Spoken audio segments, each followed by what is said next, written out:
नमस्कार दोस्तों, मैं हूं डॉक्टर अरविंद नामदेव। मैं शिवालय हॉस्पिटल कोलार भोपाल में पेट एवं लिवर रोग विशेषज्ञ के रूप में कार्यरत हूं। एक बहुत कॉमन सी प्रॉब्लम है जिसे बोलते हैं पाइल्स, बवासीर या हेमोरॉइड्स।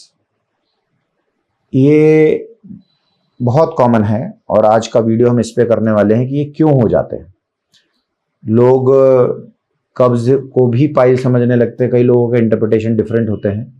तो मैं टॉपिक पे रिस्ट्रिक्ट रहते हुए कि पाइल्स क्यों बन जाते हैं ये समझें, क्योंकि स्टडीज में ऐसा देखा गया, यूएस का डेटा ये बोलता है कि 50 साल के ऊपर 50% लोग यानी आधी जनता को पाइल्स हो जाते हैं।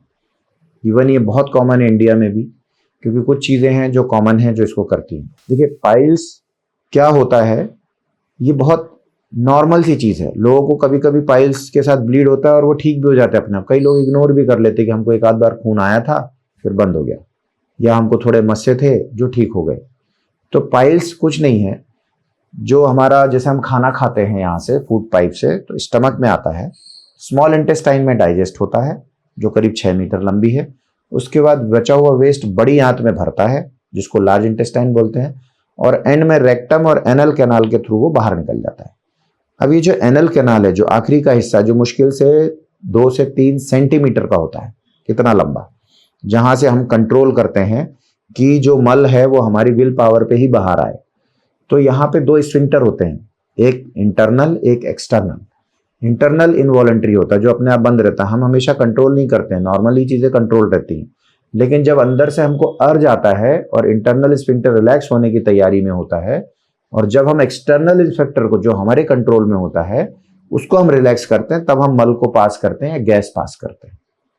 तो ये हमारे वॉलंटरी कंट्रोल पे है। तो जो एनल कैनाल है, इसमें इंटरनल और एक्सटर्नल स्फिंक्टर होते हैं, अंदर की लेयर होती है। ये मैं थोड़ा इसलिए समझा रहा हूं कि ये समझना बहुत जरूरी है। अच्छा, अब जो स्फिंक्टर होते हैं, इसको हमको चाहिए कि ये एयर टाइट रहे। एयर टाइट मतलब क्लोज रहे बिल्कुल, ताकि जब गैस भी पास हो तो हमारे विल पे हो। अदरवाइज जो गैस है वो आराम से, अगर एयर टाइट नहीं रहेगा तो एयर पास हो जाएगी, यानी गैस भी पास होती रहेगी, या लीक भी हो सकता है। तो इसको एयर टाइट बनाने के लिए ऐसा समझ लें कि वहां पे कुछ वेन्स होती हैं। ब्लड वेसल्स अपनी हर जगह हैं, वहां पे कुछ वेसल्स जो है सब म्यूकोजल होती हैं, यानी जो सबसे अंदर की लेयर है म्यूकोजा, उसके अंदर वेन्स होती हैं। ये वेन्स नॉर्मली हमारे वहां पे एक ब्लड का गुच्छा बना के रखती हैं, जिससे कि जो वेल्व मैकेनिज्म सा बन जाता है, जो उसको एयर टाइट कर देता है, ताकि गैस भी हमारी विल पावर पे निकले वहां से। अब होता क्या है, इसको थोड़ा सा ऐसा समझें कि ये जो वेन्स हैं, इस कैनाल में कुछ ऊपर होती हैं कुछ नीचे होती हैं। जो ऊपर होती हैं वो इंटरनल वेन समझ लीजिए, और बाहर जो है वो एक्सटर्नल वेन समझ लीजिए। अब ये जो इंटरनल और एक्सटर्नल वेन्स है, अगर हम किसी भी कारण से बहुत जोर लगा रहे हैं या वहां पे हमें वीकनेस आ रही है, तो ये वेन्स बड़ी हो जाती हैं। और जब ये वेन्स बड़ी होती हैं तो इन्हीं को हम हेमोरॉइड्स, बवासीर या पाइल्स कहते हैं। अब ये जो पाइल्स हैं, चूंकि अंदर और बाहर नॉर्मल वेन से होती है, तो अंदर की तरफ अगर बढ़ गई तो वो इंटरनल हेमोरॉइड्स कहलाते हैं, बाहर की तरफ बढ़े तो वो एक्सटर्नल हेमोरॉइड कहलाते हैं। तो पहली चीज तो ये समझ में आया कि नॉर्मल वेन्स जो होती हैं हमारे, जो एनल कैनाल में होती हैं, वो अगर सूज के बड़ी हो जाएं, हम उन्हीं को पाइल्स बोलते हैं। और कभी कभी ये फट जाती है जोर लगाने से, तो ब्लीडिंग भी हो जाती है, और ये ब्लीडिंग हल्की भी हो सकती है, कभी कभी बहुत ज्यादा भी हो सकती है। फिर ये अगर वेन्स बनी रहें और इनमें ब्लड जम जाए, ये सूख जाए, तो ये बादी वाली पाइल्स कहलाने लगती हैं, कि भाई कुछ मस्से जैसे बन गए वहां पे, जो कभी कभी महसूस नहीं होते हैं, कभी कभी बाहर आते हैं अंदर चले जाते हैं।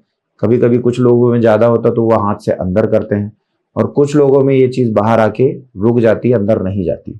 इसी को हम ग्रेडिंग करते हैं, 1 2 3 4 ऐसे ग्रेड करते हैं, और उसी से ट्रीटमेंट डिसाइड होता है।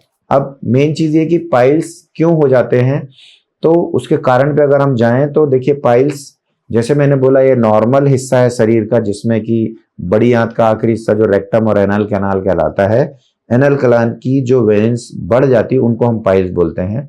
और ये तब होती है जब हम बहुत प्रेशर पेट का किसी भी कारण से बढ़े, जो मोस्ट कॉमनली कॉन्स्टिपेटेड लोगों में होता है, जिनको कब्ज रहती है, मल नहीं निकलता, वो बैठ के जब जोर लगाते रहते हैं तो वो जोर के प्रेशर से ही नसें जो है वो फूल जाती है, सबसे कॉमन कारण है।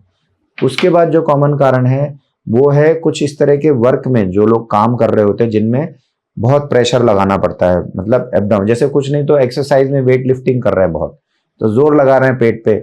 इसके अलावा कुछ काम है जो हैवी वर्कर्स होते हैं उनमें पाइल्स ज़्यादा हो जाता है। इसके अलावा जो मोस्ट कॉमन फिजियोलॉजिकल कंडीशन है महिलाओं में, प्रेगनेंसी जैसे, प्रेगनेंसी में क्योंकि इंट्रा एब्डोमिनल प्रेशर बढ़ता है तो प्रेशर नसों पे भी बढ़ता है, तो इंट्रा मतलब प्रेगनेंसी के दौरान भी पाइल्स के इंसिडेंस बढ़ जाते हैं। इसके अलावा जो सबसे इंपॉर्टेंट चीज़ है वो डाइट है। अगर हम खाने में फाइबर्स नहीं ले रहे हैं, हम सिर्फ मैदे वाली चीज़ें जो आजकल बहुत कॉमन हो गई हैं, जंक फूड जिसे बच्चों को क्लासेस में सिखाया जा रहा है, मैदे वाली चीज़ें जैसे पिज्ज़ा, बर्गर, ये सब चीज़ें जो मैगी, पास्ता, जिनमें मैदा यूज़ हो रहा है, ये मैदे वाली चीज़ें जो है ये कॉन्स्टिपेशन कराती हैं। मैदे वाली चीज़ें जिनमें फाइबर ज़ीरो हो जाता है। गेहूं में अगर हम मोटा अनाज पीसे तो दलिया, पतला करे तो वो आटा, और बहुत पतला करे तो मैदा, इसमें सिर्फ और सिर्फ फाइबर्स घटता जाता है और दाने छोटे होते जाते हैं। तो अगर डाइट में हमारे फाइबर्स कम है तो कॉन्स्टिपेशन होगा और जोर लगाना पड़ेगा। इसके अलावा पाइल्स जो है देखा गया है कि मोटे लोगों में ज्यादा होता है। मोटापे के साथ क्योंकि कॉन्स्टिपेशन भी बढ़ता है, फैट डिपॉजिट के साथ आते स्लो हो जाती है, जोर लगाना पड़ता है और फिर पाइल्स बन जाते हैं। तो पाइल्स जो है नॉर्मल वेन्स जो बढ़ जाती है उन्हीं को कहते हैं। अगर वो फटेंगी तो ब्लीडिंग होगा, जो मोस्ट कॉमन सिम्टम है, जनरली अपने आप भी ठीक हो जाता है। अगर बार बार हो रहा है तो आपको दिखाना चाहिए। कारणों में मोस्ट कॉमन कारण जो कॉन्स्टिपेशन, कब्ज है, इसके अलावा pregnancy, diet, heavy lifting work, इन सब में ये चीज़ जो है बढ़ जाती है। और इसका इलाज बहुत आसान है, ये बहुत गंभीर स्थिति तो नहीं है। ज़्यादातर ये अगर ब्लीडिंग ज़्यादा होने लगे तो गंभीर हो जाती है, अदरवाइज ये सेल्फ रेमिटिंग भी होती है, फूटा और गायब हो गया। अगर आप कब्ज को अवॉइड कर पाएंगे तो ये दोबारा नहीं भी होगा। आई होप ये वीडियो बहुत आसानी से समझा पाया होगा कि पाइल्स क्या होता है। फिर भी कुछ सवाल है आप पूछ सकते हैं। वीडियो को लाइक, कमेंट और शेयर भी कर सकते हैं। नमस्कार।